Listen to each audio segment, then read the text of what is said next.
Okay, so in most of the rest of this course, we're going to be talking about psychology experiments.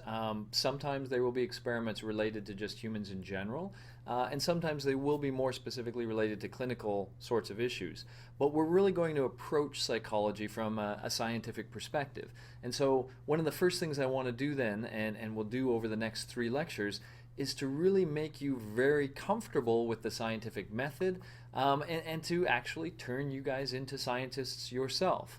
So the next three lectures, I'm just going to hit a few highlights of the scientific method, and some of the approaches that we use along the way.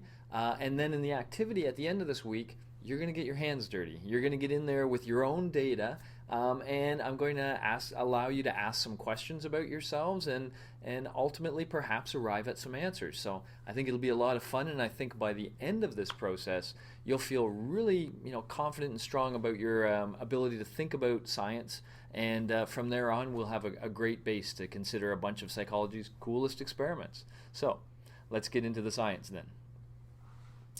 Week 1, Lecture 6, Truth Seeking, I call it.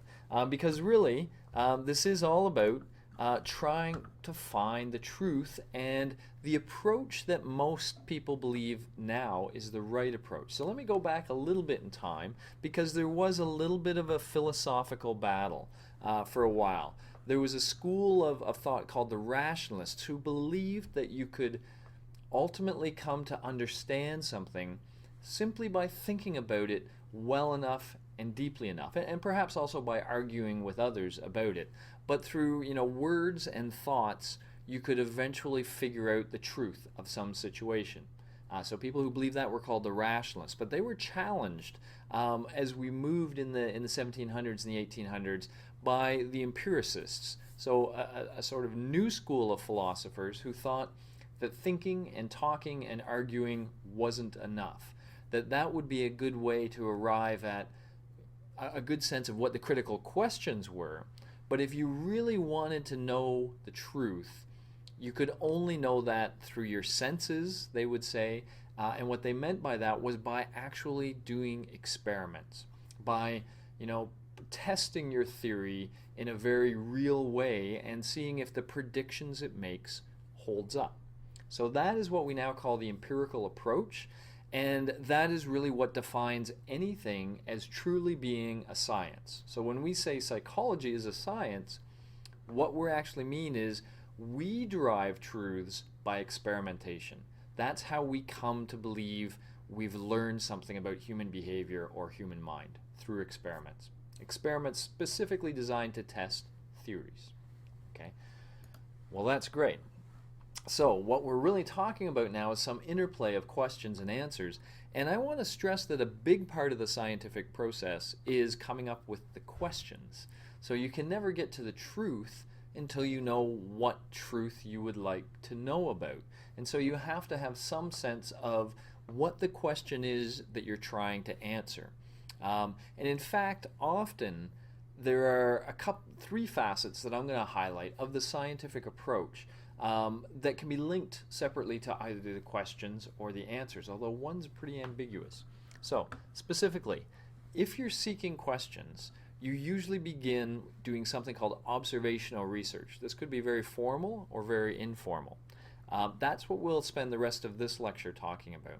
You can also do something called correlational research. Now, correlational research can sometimes seem as though it's providing answers, but it's very tricky in that regard. The answers it provides are very open to alternative explanations, and so it has this tendency sometimes, correlational studies, of seeming to have told you something really solid and scientific, but you have to be very careful about it. So we're going to spend the second lecture in this series talking about correlational research. Now that'll actually be the seventh in the first week.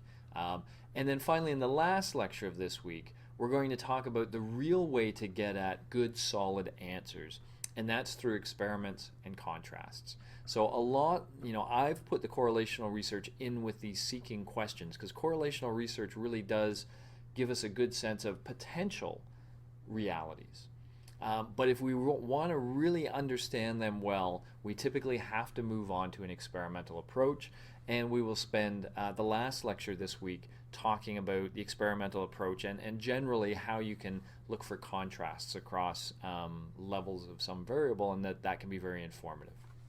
Okay, but for now, let's focus on observational research. And again, firmly entrenched in the notion that this is about seeking questions. I think the best known, the best example of observational research comes from Jane Goodale and her work with chimpanzees. Jane literally, she wanted to understand the sociology and the behavior of chimpanzees. She wanted to know how they lived. And she felt that the best way to learn that was to live with them. So she literally, went where the chimpanzees went, camped out in the same areas, and tried to mingle with them, tried to get right in there so that she could watch their behavior and observe their behavior. Now, of course, this is a very tricky thing to do. Observational research is always tricky because the actual presence of the observer usually changes the behavior they're interested in. So for example, imagine you and I are having this interplay right now, and an alien kind of beams into the room beside you, but says to you somehow, hey, don't worry about me, I'm just here to watch. I'm just going to sit here and watch you guys interact, so pretend I'm not here.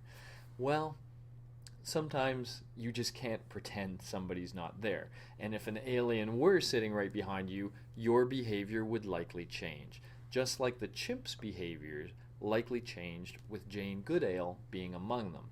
Now, Jane tried everything she could in terms of being very submissive, being very non-intimidating, trying to adorn herself with the same smells and scents that they were adorned in, so rolling around on the ground, covering herself with feces if necessary, and really trying to be as non-obtrusive, trying to be just sort of something in the corner, hoping that would minimize the effect on their behavior. But that's the real problem with observational research. It's really good for generating questions, for kind of getting an idea of what you think might be going on.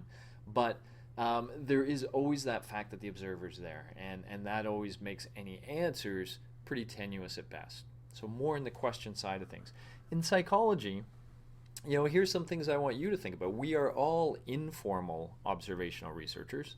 We all watch the world around us. We watch people behave, and we sort of drive ideas or hypotheses. So here's some I'd like you just to think about. Based on your experience as a human being, do you think males or females are better at math?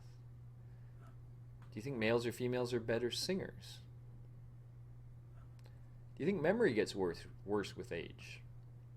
And what about language abilities? Do they get worse with age?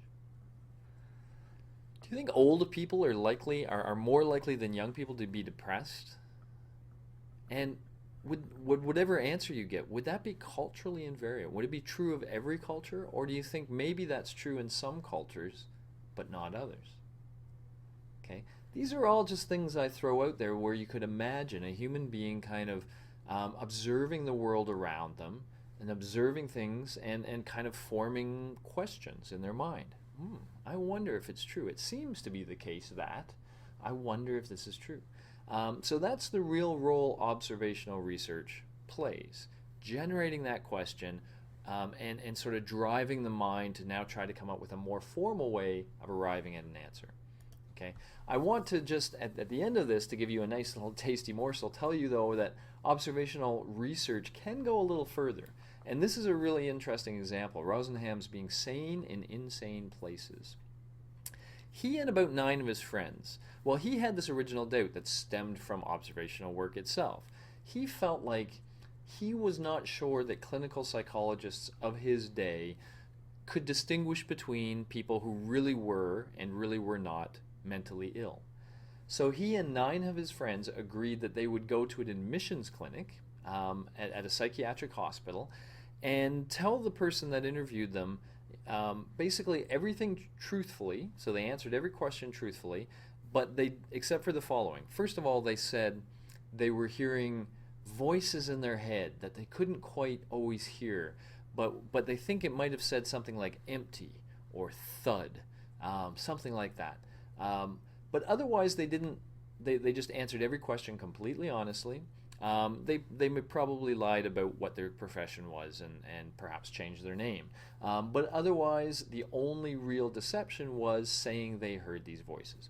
Now, they were all committed to the psychiatric hospital. 9 of them with the label of being schizophrenic. So they were all admitted and they weren't allowed to leave.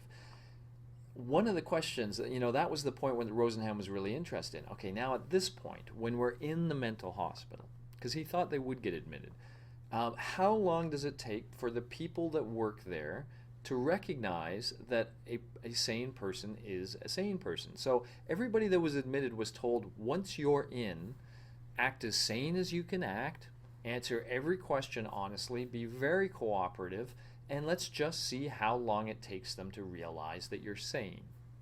The answer is people got admitted as early as 9 days after admission, but as long as 52 days. So some people just had a really hard time getting out of the mental hospital. The staff, the people they worked with, did not believe them when they said they felt better, they weren't experiencing any symptoms, and they thought they were fine. The funny thing is, a lot of the patients did detect that they really were not insane, that they did not belong there. But a lot of the staff and such did not. So Rosenham wrote a paper about this, talked to the media a lot, and it was, at that time, a pretty strong blow to clinical psychology. And a fascinating example of an observational study that went another step. What would happen if? And so he tried something. Fascinating. Okay, so that gives you a feel for the role of observational research in the scientific process. I've got some links for you, one that's a general research methods, good for the section we're doing now. And I've got one that talks about how they use observational research in marketing realms to sell you stuff. A reading about observational research as well. And then I have a link to a short article on that being sane in insane places in case I whet your appetite and you'd like to know more. Follow that. But now that we have this general heading, we're going to move forward and let's go to the next lecture where we start talking about associations between variables and how they so tempt us to believe we found a truth, but how dangerous they actually are in that respect.